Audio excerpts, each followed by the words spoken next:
বক্তব্য রাখবেন বাংলাদেশ আওয়ামী যুবলীগকে তিনি সুসংগঠিত করার জন্য টেকনাফ থেকে তেতুলিয়া, রূপসা থেকে পাথুরিয়া দিন রাত নিরলস পরিশ্রম করছেন সাবেক প্রখ্যাত ছাত্র নেতা, অত্যন্ত শ্রদ্ধাভাজন যুব নেতা, বাংলাদেশ আওয়ামী যুবলীগের সংগ্রামী সাধারণ সম্পাদক জনাব হারুন রশিদ হারুন এখন আপনাদের সামনে বক্তব্য রাখবেন।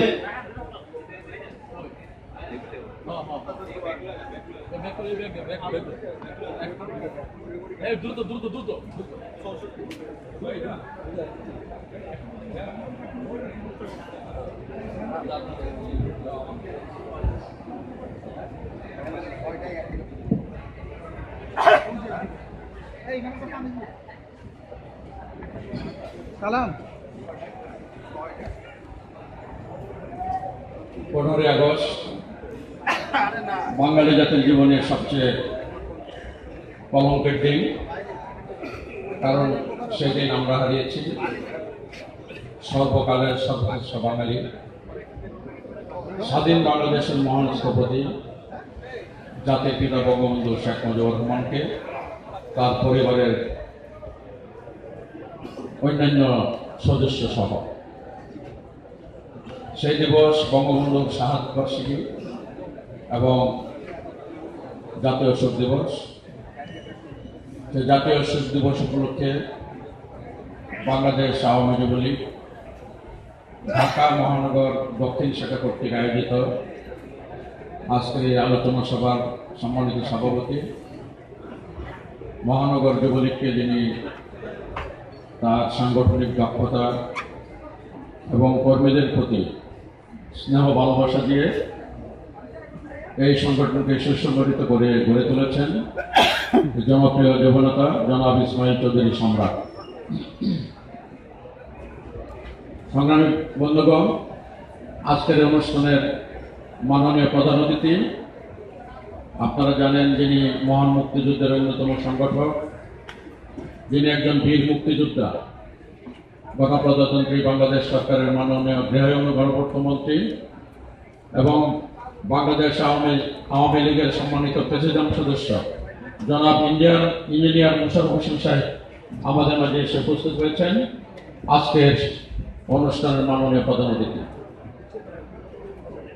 আজকের এই অনুষ্ঠানের সম্মানিত অতিথি হিসাবে আপনাদের সঙ্গে বক্তব্য রাখবেন বাংলাদেশ আওয়ামী যুবলীগের সংগ্রামী চেয়ারম্যান, যিনি আজকের যুব সমাজের যে আদর্শিক রাজনীতি, কল্যাণমুখী রাজনীতি, জ্ঞান নির্ভর এবং সৃজনশীল রাজনীতির যিনি উদ্গাতা, যুব সমাজের অত্যন্ত অহংকারী নাম আমাদের সকলের প্রিয় নেতা আলহাজ মোহাম্মদ ওমর ফারুক চৌধুরী।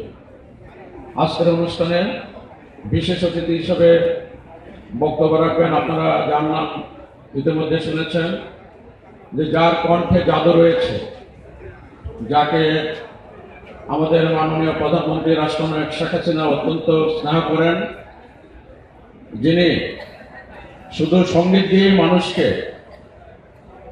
সেখানে বিভোর করেন না, যিনি জনকল্যাণমুখী কাজেও ওতপ্রোতভাবে জড়িত। আপনারা জানেন আমাদের সেই উপমহাদেশের প্রখ্যাত কণ্ঠশিল্পী বেগম মমতাজ, জাতীয় সংসদ সদস্য, যিনি সঙ্গীতের পাশাপাশি তার এলাকায় বিভিন্ন সমাজ কল্যাণমূলক কাজে জড়িত আছেন, যিনি হসপিটাল গড়ে তুলেছেন দুস্থ মানুষের সেবার জন্য, এবং যিনি অস্ট্রেলিয়ার শিক্ষাদূত হিসাবে এখন কাজ করে যাচ্ছেন এবং বাংলাদেশের ন্যাশনাল ক্যাডেট কোর বিএনসিসির শুভেচ্ছা দূত হিসাবে যিনি কাজ করছেন, সেই জনপ্রিয় সঙ্গীত শিল্পী মমতাজ বেগম। উপস্থিত বাংলাদেশ আওয়ামী যুবলীগের সম্মানিত প্রেসিডেন্ট সদস্যবৃন্দ, ঢাকা মহানগরের উত্তরের সংগ্রামী সাধারণ সম্পাদক ইসমাইল হোসেন এবং দক্ষিণের ভারপ্রাপ্ত সাধারণ সম্পাদক রেজাউল করিম রেজা সহ ঢাকা মহানগর দক্ষিণের সংগ্রামী নেতৃবৃন্দ, সম্মানিত সাংবাদিক বন্ধুগণ, উপস্থিত শ্রোতমণ্ডলী, আসসালামু আলাইকুম।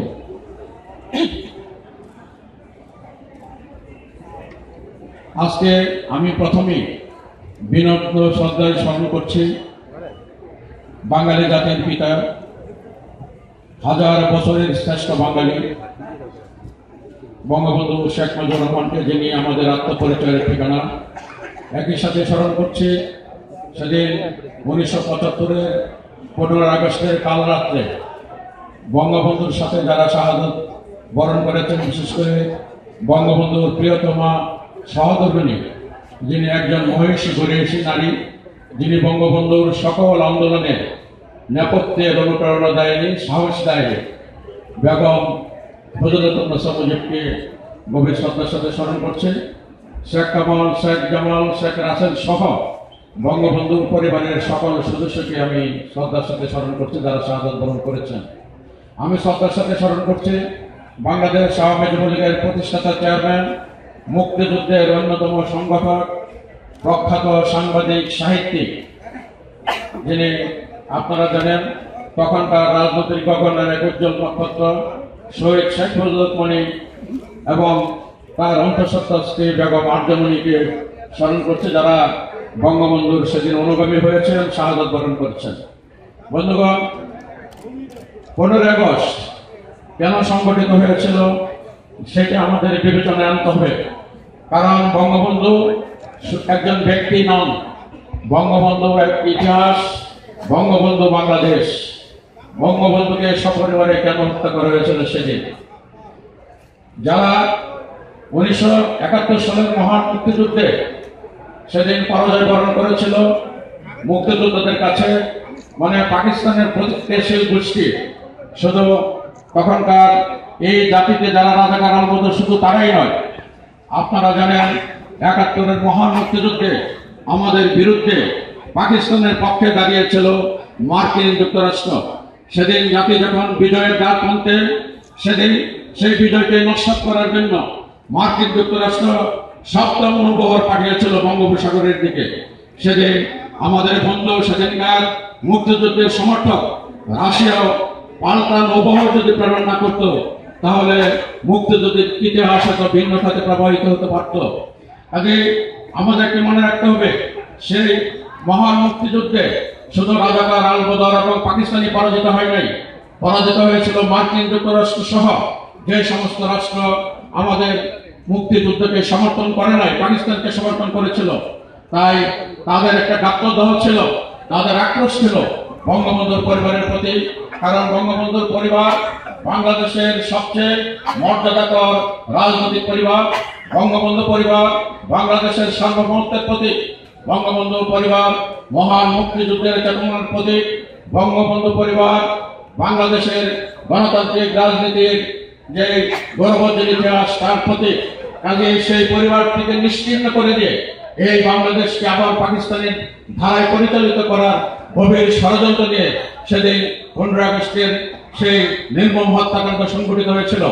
এবং আপনারা জানেন, আজকে আমরা এই হত্যাকাণ্ডের সত্যিকার যদি আমরা বিচার করতে চাই, সত্যিকার যদি প্রতিশোধ দিতে চাই, তাহলে বঙ্গবন্ধুকে যে রাজনৈতিক কারণে যেই শক্তি সেদিন সে হত্যাকাণ্ডে জড়িত হয়েছিল, সেই শক্তিকে যতদিন পর্যন্ত নির্মূল করানো যাবে, ততদিন পর্যন্ত বাংলাদেশে বারবার ষড়যন্ত্রের রাজনীতি ফিরে আসবে।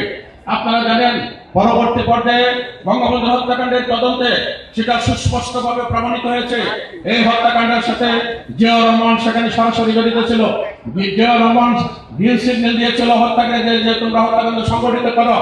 এই জিয়াউর রহমানের ভাবধারে আসছে যে রাজনৈতিক দল, যে রাজনৈতিক জোট, আপনারা জানেন জিয়াউর রহমান স্ত্রী বেগম খালেদা জিয়ার নেতৃত্বে আজকে যে 20 দলীয় ঐক্যজোট, সেই সমস্ত ঐক্যজোটের যারা সেখানে সম্পৃক্ত আছেন, প্রত্যেকটি রাজনৈতিক দল বাংলাদেশের মহান মুক্তিযুদ্ধের বিরোধী শক্তি, বাংলাদেশের গণতান্ত্রিক রাজনীতির বিরোধী শক্তি। তারা পাকিস্তানি ভাবধারায় এবং প্রতিক্রিয়াশীল ভাবধারা রাজনীতি করে থাকে। তাই আজকে বঙ্গবন্ধুর শাহাদত বার্ষিকী এবং জাতীয় শোক দিবস উপলক্ষে এই আলোচনা সভায় আমরা বলতে চাই, বঙ্গবন্ধু যে স্বপ্ন নিয়ে দেশ স্বাধীন করেছিলেন, যে স্বপ্ন বাস্তবায়ন করার অপরাধে বঙ্গবন্ধুকে সেদিন নির্মমভাবে হত্যা করা হয়েছিল, সেই স্বপ্নকে যতদিন আমরা বাস্তবায়িত করতে না পারবো, যতদিন স্বপ্নের সোনার বাংলা প্রতিষ্ঠিত করতে না পারবো, ততদিন পর্যন্ত বঙ্গবন্ধুর আত্মা শান্তি পাবে না। তাই আমরা আহ্বান জানাই, আপনারা জানেন বাংলাদেশ আওয়ামী লীগ আমাদের বিপ্লবী চেয়ারম্যান আলহাজ মোহাম্মদ ওমর ফারুক চৌধুরীর নেতৃত্বে আজকে বঙ্গবন্ধুর আদর্শের রাজনীতি, যে রাজনীতি ধারণ করে বঙ্গবন্ধুর সুযোগ্য কন্যা বাংলাদেশের মাননীয় প্রধানমন্ত্রী রাষ্ট্রনায়ক শেখ হাসিনা আজকে দেশকে এগিয়ে যাচ্ছেন বঙ্গবন্ধুর স্বপ্ন বাস্তবায়নের জন্য। রাষ্ট্রনায়ক শেখ হাসিনার নেতৃত্বে বাংলাদেশ আজকে ঘুরে দাঁড়িয়েছে, বিশ্বের বুকে মাথা উঁচু করে দাঁড়িয়েছে। এই স্বপ্নই তো বঙ্গবন্ধু দেখেছিলেন, এই স্বপ্ন নিয়েই তো 30 লক্ষ লোক প্রাণ দিয়েছে, এই স্বপ্ন ধারণ করে তো 2 লক্ষ মামুন তাদের সম্ভ্রম সেদিন বিসর্জন দিয়েছে।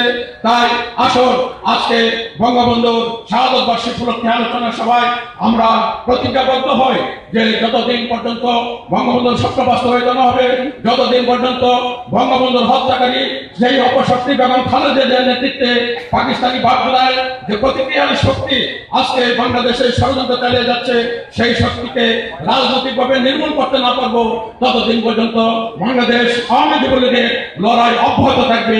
এই প্রত্যয় ব্যক্ত করে সবাইকে ধন্যবাদ জানিয়ে আমি আমার বক্তব্য শেষ করছি। খুদা হাফেজ। জয় বাংলা, জয় বঙ্গবন্ধু।